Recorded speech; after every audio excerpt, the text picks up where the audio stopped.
wish to discuss that tonight, so.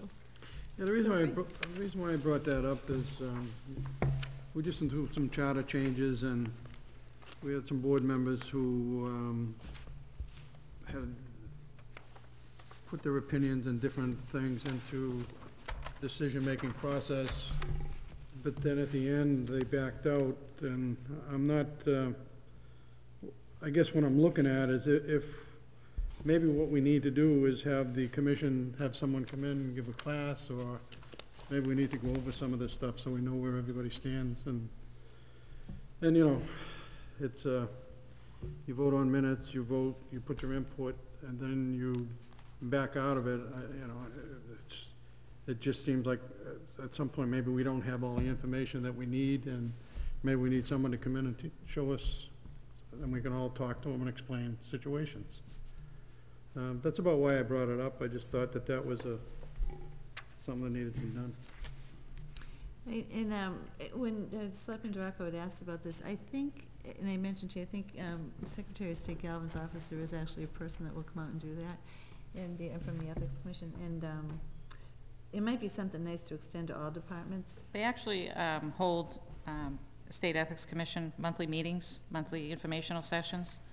And I have a schedule available for that. I mean, it doesn't obviously deal directly with individual rulings, but it does do an overall.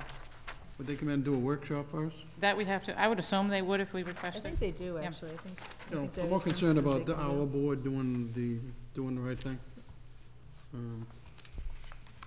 Madam Chair? Sure. Well, I guess I might be one of the people that Selectman Duraco was talking about. I'm upset to think that, you know, you need some training. I certainly don't need any training on the Ethics Commission.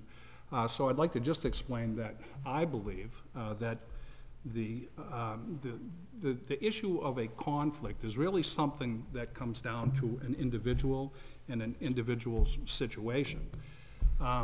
There are also, I think when you talk about the Ethics Commission, you know, you have to disclose who you are and what relationship you have in any given situation.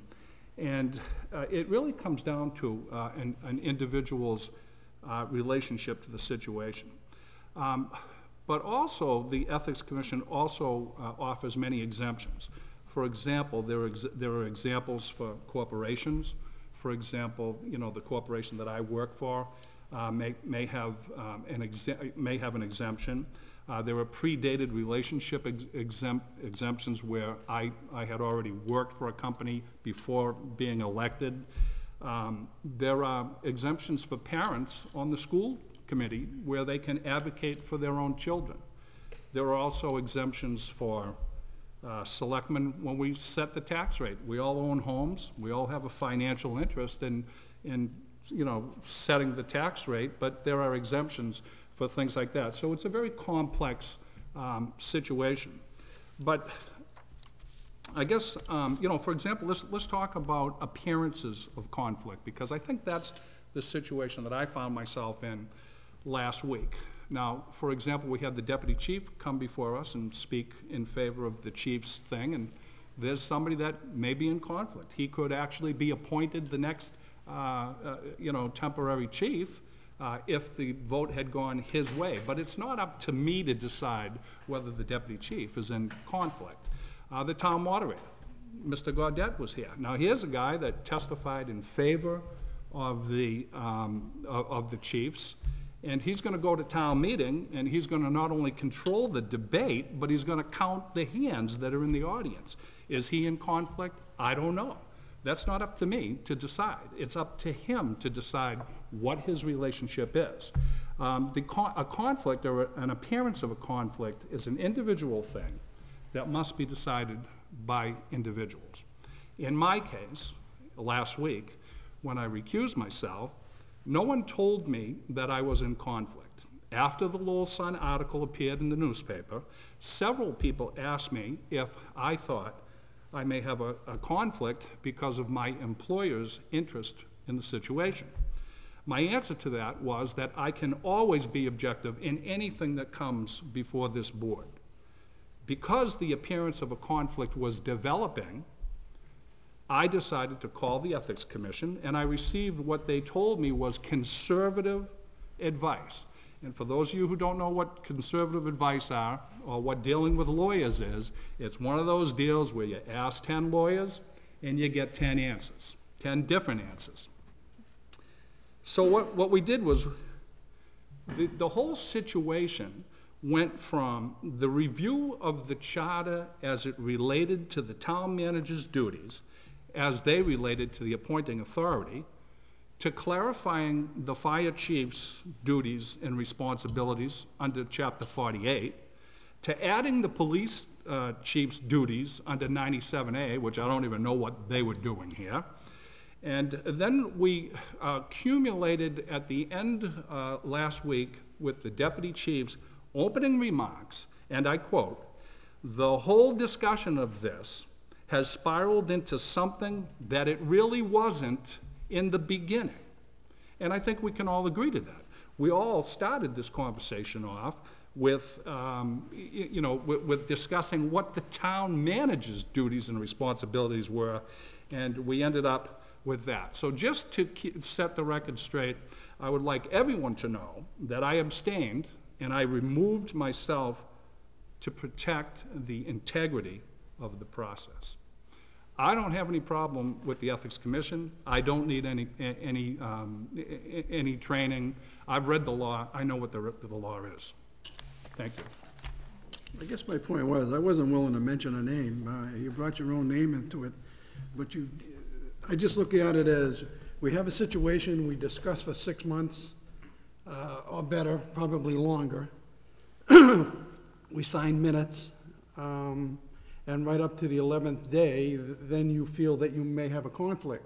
I know you said you know everything about the ethics rules and regulations, so if you know everything about them, then why didn't you make your decision at the beginning? Because it was something that was constantly evolving. Even the deputy chief opened his remarks by saying, this isn't even what we started talking about. We started talking about the fire chief's duties and responsibilities, and the fire chief, I'm certainly not in conflict with that.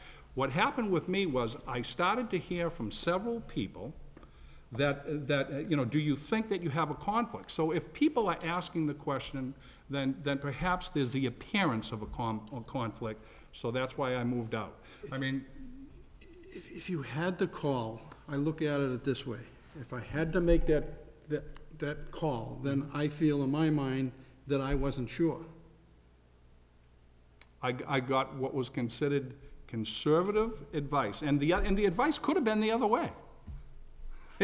You know? Well, you may know it all, but maybe the rest of the board doesn't, that's... Well, and you know what, I'm all for you finding the training that you need. The bottom line is I was on solid ground. And I don't take this as a personal thing. I think when Mr. Durack and I were talking about this, about going on the agenda items, it's actually, there's been several things that have come up on this board, but this board isn't the only board that's had these things happen. There's other boards in town, obviously, that these kind of conflicts happen. And so what I'm curious about is, they certainly can come, and with the new election, coming around, certainly at the beginning of the month, they may actually come up and actually have a session for everyone, and I think it would behoove all of us that are on the boards to come. I think it's different when you're doing the test online. You don't get the same, it's different than getting the information in a class, I think, which is why sometimes with licensing requirements, you can only have a certain portion online, you have to do, some in person.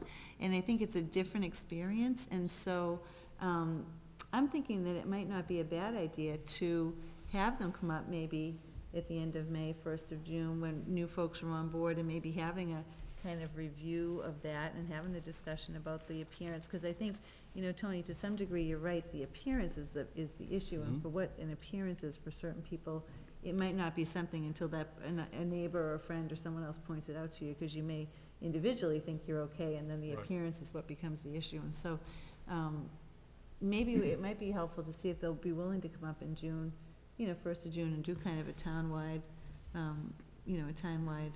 discussion, and certainly all of us, could avail ourselves of that, as well as other board members in town, so.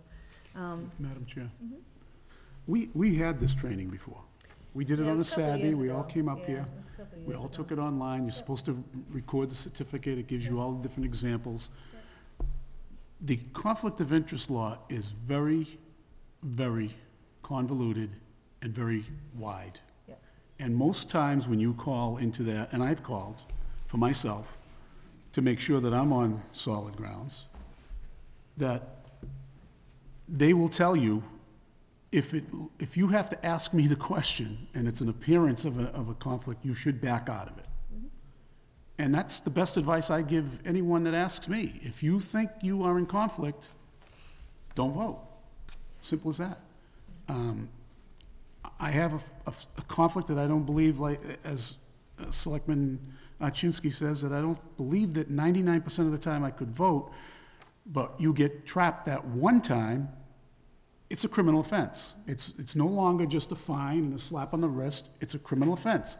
So therefore, I've taken the stand that I'm not talking on the issue.